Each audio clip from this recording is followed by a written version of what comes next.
Good morning students. आज हम पढ़ेंगे पाठ 7 सुनैना की डायरी।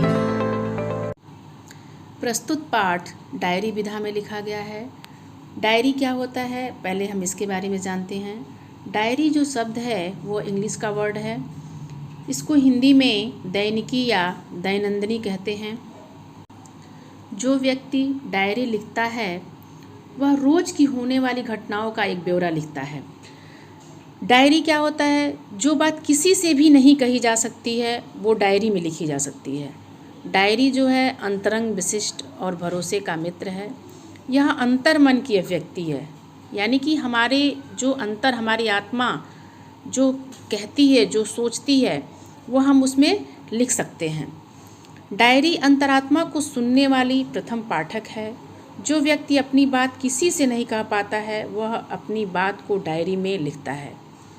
सुनैना की डायरी पाठ भी डायरी विधा में लिखी गई है। सुनैना की डायरी के लेखक हैं लक्ष्मी जैन।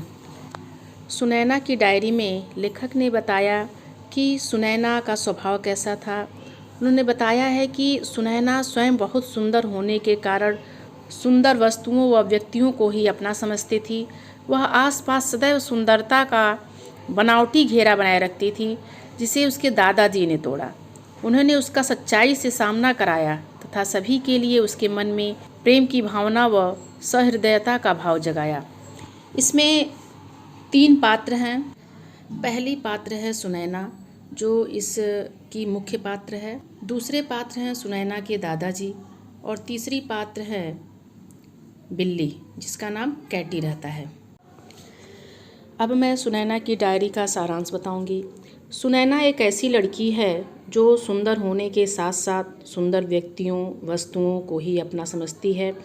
सिर्फ उसे ही महत्व देती है जो साफ़ सुथरा एवं सुंदर हो। गंदी चीज़ें उसे बिल्कुल पसंद नहीं हैं।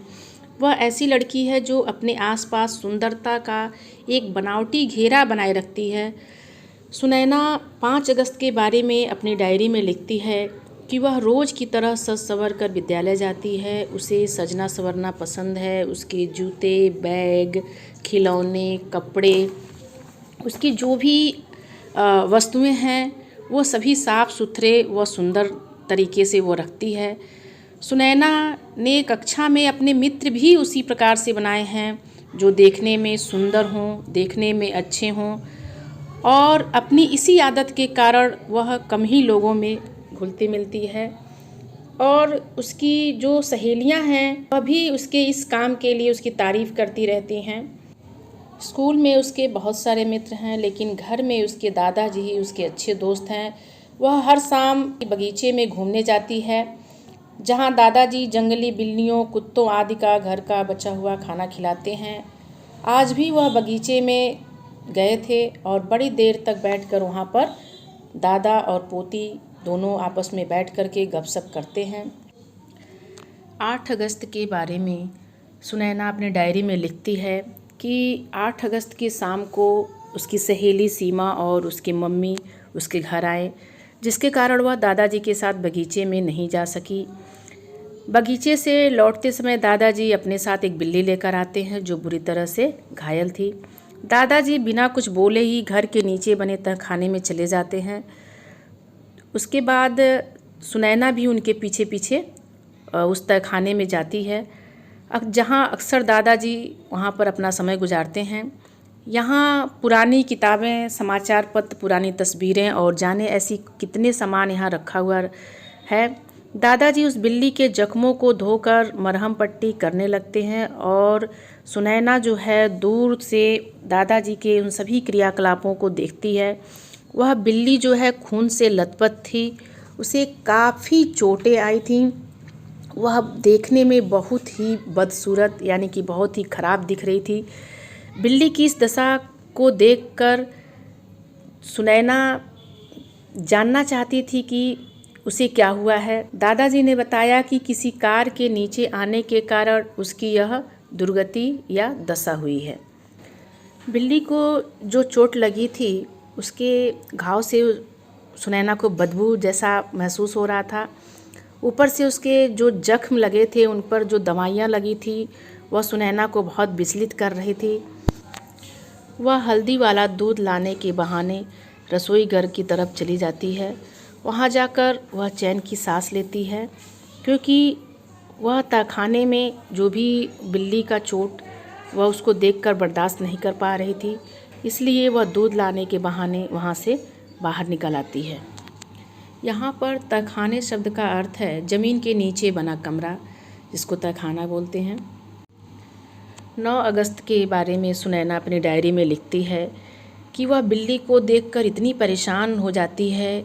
उसके शरीर पर जगह जगह पट्टियाँ बंधी हुई हैं और इसके अलावा पूरे घर में इधर उधर घूम रही थी, जिसे देखकर उसका मन ये हो रहा था कि वह घर से दूर कहीं चली जाए। दादाजी बिल्ली का पूरा ध्यान रख रहे थे। समय पर उसे दूध देना, अंडा देना, ब्रेड रोटी खिलाना, मरहम पट्टी करना आदि अनेक बातों का ध्यान दादाजी रख रहे थे। और बिल्ली का ध्यान रखने में दादाजी इतने व्यस्त हो गए थे कि सुनैना को ऐसा लग रहा था दादाजी उसकी तरफ ध्यान ही नहीं दे रहे हैं और वह स्वयं ही दादाजी से दूर हो रही थी। इस बात का पता स्वयं दादाजी को भी न था। 10 अगस्त के बारे में सुनैना अपने डायरी में लिखती है, उसका मन सुबह से बहुत व्याकुल है। वह स्कूल से ही सीधे अपने मामा के घर चली गई है। सुबह ही उसने अपनी मम्मी को बता दिया था कि आज मैं मामा जी के घर जाऊंगी। उस बिल्ली की बदसूरती ने उसे इतना विचलित कर दिया था, विचलित का अर्थ होता है अस्थिर, चंचल, इतना अस्थिर कर दिया था कि सोते जागते मानो हर समय उसे ऐसा लगता था कि वह उसके ख्यालों में डूबी हुई है, उसके विचारों में डूबी हुई है। उसे बार बार उसी बदसूरत बिल्ली की चेहरा उसे नज़र आता था। वह पूरे दिन अपने मामा जी के घर रही, अपने ममेरे भाई बहनों के साथ, यानी कि मामा के बच्चों को ममेरा भाई बहन बोलते हैं। अपने ममेरे भाई बहनों के साथ वह खूब खेली। थोड़ी देर के लिए वह बिल्ली को भी भूल गई। सुनैना के प्रिय मित्र दादाजी भी अब उसके साथ ज़्यादा नहीं रहते थे, वह बिल्ली के साथ ज़्यादा रहते थे। खैर, उसकी कोई बात नहीं है। आज उसने मामा जी के यहाँ खूब मज़े किए। सुनैना अपनी डायरी में 11 अगस्त के बारे में बताती है, 3 दिन बीत चुके हैं, बिल्ली अभी भी सुनैना के घर में ही है। दादाजी ने प्यार से उसका नाम कैटी रख दिया है। सुनैना को वह अपनी बदसूरती के कारण घर में घूमती हुई खटक रही थी। वह हर समय दादाजी के आसपास रहने लगी थी, जिसके कारण सुनैना उनके पास जाने से कतरा रही थी। दादाजी ने सुनैना की इस बात को भांप लिया। वह उसे अपने पास बुलाए और उसे बहुत देर तक समझाया कि हमें किसी से भी नफ़रत नहीं करनी चाहिए, चाहे वह जीव जंतु हो या मनुष्य। उन्होंने बाहरी सुंदरता को कुछ समय रहने वाला तथा मन की सुंदरता को सदैव हरा भरा रहने वाला बताया। दादाजी ने समझाया कि इस संसार में सब कुछ भगवान द्वारा बनाया गया है। यदि हम बाहरी दिखावे को देखेंगे तो हम आंतरिक सुंदरता को कभी भी नहीं देख पाएंगे। आंतरिक सुंदरता का मतलब होता है अंदर की सुंदरता। इसके अतिरिक्त उन्होंने यह भी समझाया कि हमें किसी जीव से घृणा नहीं करनी चाहिए, सभी से प्रेम करना चाहिए, चाहे वह जड़ हो या चेतन, पशु पक्षी हो या पेड़ पौधे हों, कोई भी इंसान। इन सबके बाद उन्होंने सुनैना से पूछा कि यदि वे बीमार हो गए या उन्हें किसी दुर्घटना में चोट लग गई तो क्या वह उनसे घृणा करेगी। दादाजी की इन बातों ने सुनैना को सोचने पर मजबूर कर दिया। 12 अगस्त के बारे में सुनैना अपनी डायरी में लिखती है कि दादाजी के बातों ने उस पर इतना प्रभाव डाला कि जब वह कक्षा में गई तो अपने आसपास नज़र घुमाकर देखा तो वे बच्चे जिनकी असुंदरता के कारण वह उनसे कतराती थी, आज उनसे वह बहुत प्यार से मिल रही है। उसे इस बात की हैरानी हो रही थी कि दादाजी की बातों ने एक रात में ही उसे कितना बदल दिया था। पुराने व्यवहार पर उसे पछतावा हो रहा था, उसे बहुत बुरा लग रहा था। कक्षा में सभी बच्चे उसके इस बदले व्यवहार पर उसके स्वभाव पर हैरान भी थे। आज उसका पूरा दिन खुशियों से भरा रहा। घर पर आने के बाद उसने कैटी के सिर पर प्यार से उसके गर्दन पर हाथ फेरा तो कैटी ने भी पूँछ हिलाकर उसे प्यार से स्वीकार किया। फिर बड़ी देर तक दोनों खेलते रहे। दादाजी को यह बर्ताव बहुत अच्छा लगा। बर्ताव का अर्थ होता है व्यवहार। सुनैना का यह व्यवहार दादाजी को बहुत अच्छा लगा।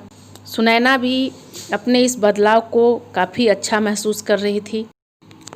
13 अगस्त के बारे में सुनैना अपनी डायरी में लिखती है कि अब कैटी से उसकी दोस्ती हो गई है। धीरे धीरे उसकी तबीयत में सुधार होने लगी है। आज सुनैना और कैटी दोनों दादाजी के साथ बगीचे में टहलने गए हैं। कैटी की गोल गोल आँखें उसे बहुत सुंदर लगने लगी हैं और आज उसने प्यार से दूध रोटी भी कैटी को खिलाया है। यह सब देखकर दादाजी का मन बहुत खुश हुआ। दादाजी ने सुनैना को आज इंटरनेट पर पशु पक्षियों से संबंधित जानकारियाँ दिखलाईं, जिनसे उससे पता चला कि मनुष्य के जीवन में ये पशु पक्षी कितने आवश्यक हैं। यही नहीं बल्कि आने वाली घटनाओं की जानकारी की सूचना भी इन पशु पक्षियों के माध्यम से हम जान सकते हैं। जैसे जब भूकंप आता है तो ये पशु पक्षी घर से बाहर निकल जाते हैं और ये हमें सूचना देते हैं कि कोई खतरे की घंटी है। 14 अगस्त के बारे में सुनैना अपनी डायरी में लिखती है कि आज दादाजी ने जैसे ही कैटी की पट्टियाँ खोलीं वैसे ही वह पूरे घर में दौड़ दौड़ कर अपनी खुशी दिखाने लगी। कभी मम्मी पापा के कमरे में तो कभी मेरे पास और फिर दादाजी के पैरों में लौटने लगती है। दादाजी उसके इस करतब का अर्थ होता है कौशल, बाजीगर। इस करतब पर खूब हंसे। उसे देखकर सबका हृदय गदगद हो गया। यह सब देखकर सुनैना की आंखें भर आईं कि ये पशु पक्षी भी हमसे कितना प्यार करते हैं, कितना अपनापन लुटाते हैं। फिर मैंने उसे गोद में उठाकर खूब प्यार किया। सचमुच पशु पक्षी ईश्वर की अनमोल रचनाएं हैं। अब सुनैना यह जान चुकी थी कि यदि सुंदरता हमारी नज़रों में हो तो यह सारा संसार ही सुंदर लगता है।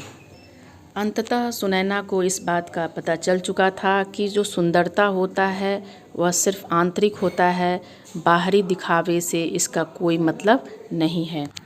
तो बच्चों, सुनैना की डायरी से इस बात की शिक्षा मिलती है कि हमें जीवों के प्रति दया भाव रखना चाहिए, उनके प्रति करुणा रखना चाहिए, समानता का भाव रखना चाहिए, स्वार्थी नहीं होना चाहिए, उनके प्रति सेवा का भावना होना चाहिए और उनसे आत्मीयता का व्यवहार करना चाहिए।